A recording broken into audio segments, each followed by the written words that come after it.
पार आटपाडी तालुक्यातून सांगली वगैरे कडून मेंढ्या आल्यात. एक 2-4 जणांना काल भेटलो तुम्ही चलत चलत रोडनं. त्यांची पण अशीच परिस्थिती तुमच्यासारखीच. तर त्यांच्या बाया तरी असतात. हा सगळं संसारासोबत असते. बाया असलं काय पोटाला मिळते. पोटाला मिळते जनावरच काय काय ना.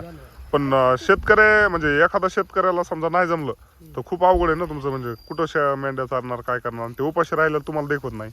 इलाजच नाही सारखा फडका. आता आज काय जगलेल्या नाहीत म्हणायचं मेंढ्या तुमच्या. उपाशीच आहेत अजून. आज काय जागा आता कुठं मिळालं संध्याकाळी एखादं नवं जुनं रान हा तर कशी तरी समाधान नाही तर हाय अशी वागून लावा लागतील. काय करायचं इलाजच नाही काय करायचं. अवघड परिस्थिती बा. इथं एक तुम्हाला हे दिसायला नाही तर असं रान नाही सोडायला. उभा करायला जागा रान नाही. नाही बसाय नाही ती उभा करा घ्यायचा.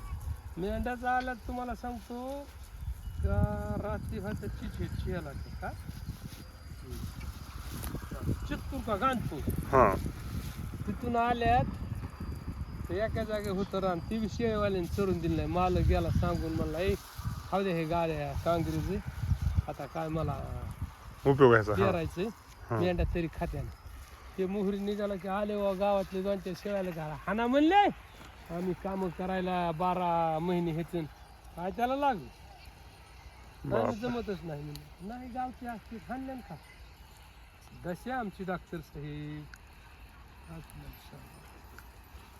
हा नाही ते खरं नाही मेंढीचं नाही पहिले मेंढ्याला डिमांड नाही. शेतकऱ्याला काही गरज नाही. सरकारी खाते झाले हा